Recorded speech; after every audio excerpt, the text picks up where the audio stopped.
What's going on, everybody? It's your boy Jordan, and of course, we are back with another deck profile of the week. This week is going to be Adventure Plunder.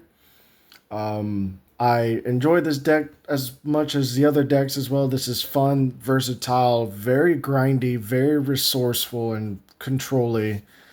I did play this as a runic version and a mixture of runic adventure plunder, which I will soon make in the future. I built it as a 60 card deck, but in this version, 40 card deck, adventure plunder, pretty good. I wanted to be more aggressive than defensive, but I can still become defensive. Just depends on the scenario.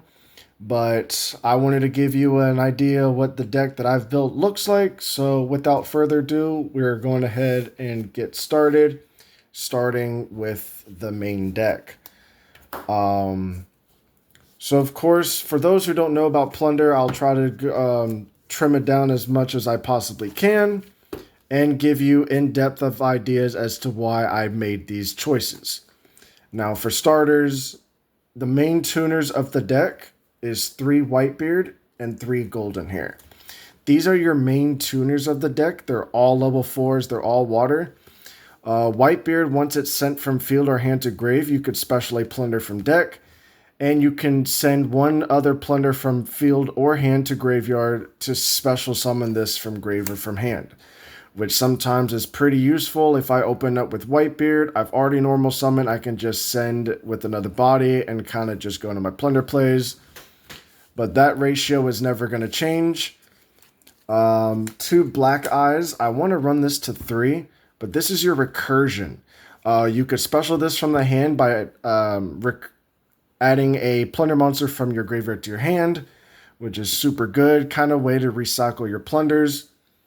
Bluebeard is your drawer. Lets you draw a card. And also you could special summon it if you control a plunder. And 1 Redbeard as discard fodder for pretty much anything, really. I don't usually make this, but when I do, half the time it just depends on my extra deck monsters that's on the board. I can just equip it to it and gain its quick effects on my opponent's turn. I'm only running 1 Shipyard and 1 Booty. I want to run 3 because this is super, super good. The fact that you could still set it when it's sent to grave is fantastic. It's lets you search a plunder by discarding a card and adding it to hand. And Booty is also another recursion, except that you could either target a plunder in your graveyard, either shuffle it or special summon it.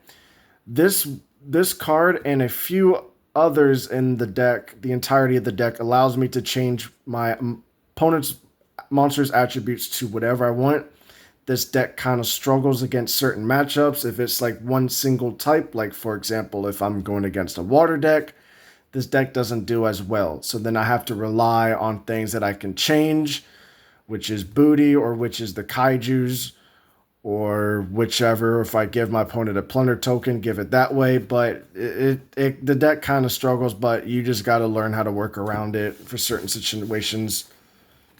So that's it for the plunder line. And I'm going to go ahead and go over the adventure. 3 Water Enchantress is super good. Banish it to add a right and just make a token and just pop off. 1 Wandering Griffin Rider. 3 copies of Rite of Aramesir. And 1 Fateful Adventure. I don't run the Draco back. I thought about running it back. I just got to find it somewhere in my bulk. But I've had people who hate the fact that I just keep throwing tokens on the board. And they're just like, dude, I'm tired of these tokens. But super good. Just another way to go into your plunder plays. You get a token. You can activate Fateful by adding and discarding Water Enchanters. And then banishing it to get right is super good for follow-up. I usually made this like once or twice during like friendlies. But other than that, I'm just making... just using Water Enchantress off of Fateful to get right back. Going to another one, I had an idea from one of my buddy who was playing Goaty, and he added this kind of tech cards to his build, and I kind of wanted to use it. it works because it's another way to reshuffle my resources from my grave and kind of just try to outground my opponent. But I run one Keldo, one Midoriya, and one Foolish Burial. The fact of the matter is that there's a lot of graveyard reliant decks like Fiendsmith, Chimera, Snake Eyes, all that. The fact that I could just reshuffle their cards back into their deck is super good, especially mine. And Foolish Barrel is a fantastic card in this deck because if I open up full combo and I can send Water Enchantress or Whitebeard with Foolish Barrel, unless I don't open with either, I'll just send Medora or Keldo to the graveyard and just use that as a way to shuffle my certain cards back into the deck. I ran this package as well in my Runic Adventure Plunder deck, where I already used Hugin and half of my extra deck monsters, and I'll just use both to recycle my extra deck to keep going. But Foolish Barrel with this deck, fantastic. I run one Call by the Grave because you kind of have to. If your opponent draws you, that's how it is. Seeing the one is the one. I like drawing cards, so the fact that I main triple tactics talent for maximum of 3, super good.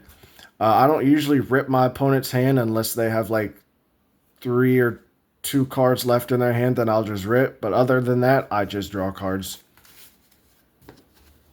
Hand trap line, I'm running 12, going for 3 Ash, 3 Effect Failure, 3 Droll, and 3 Imperm.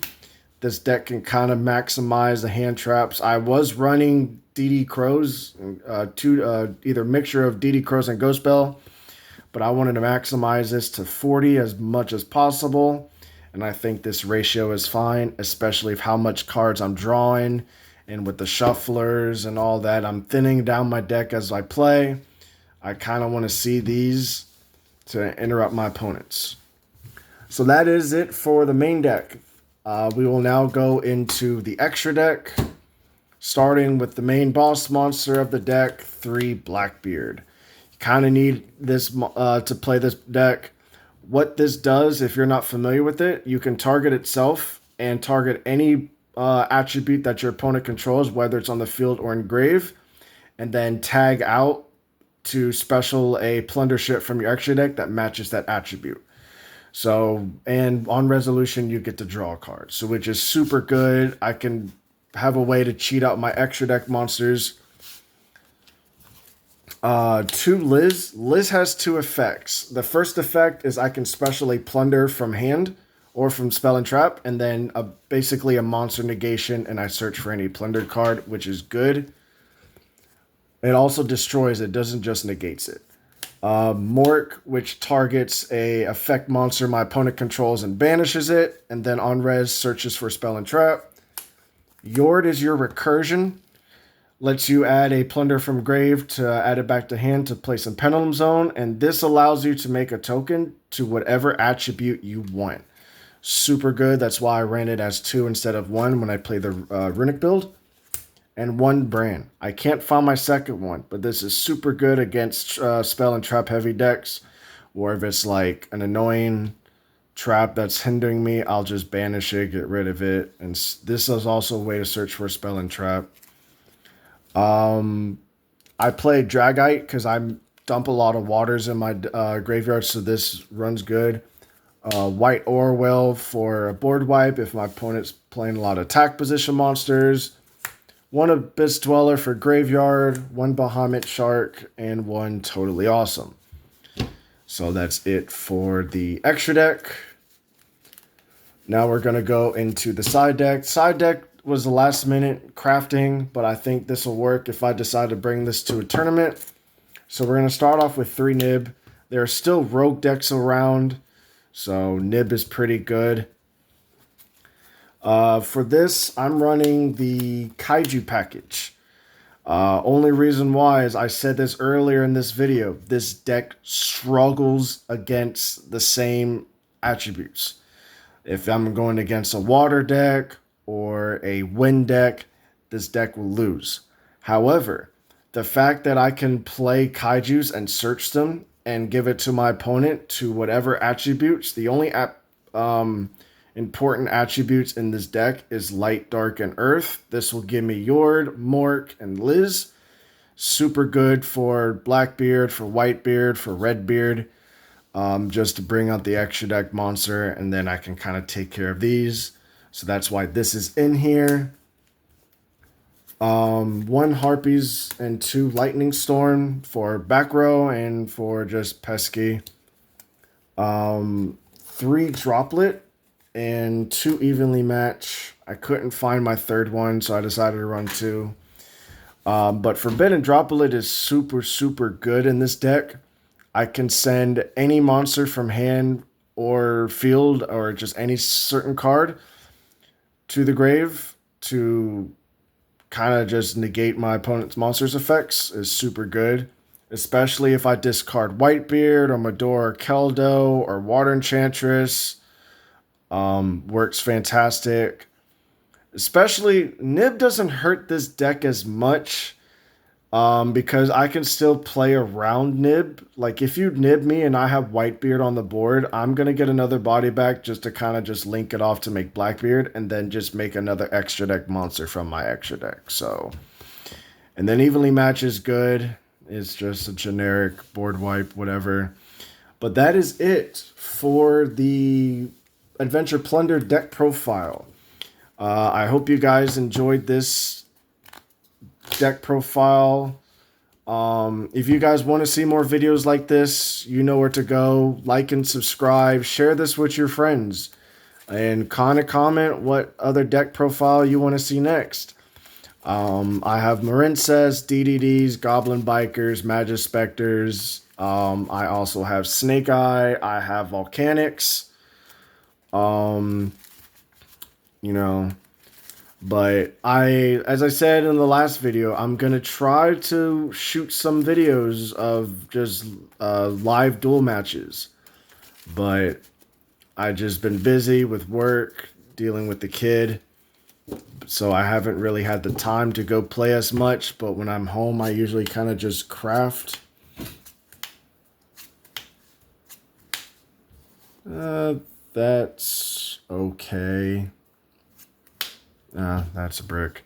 But I appreciate you guys watching this video. And stick around for the next one. And I'll see you then. Have a good day. Peace.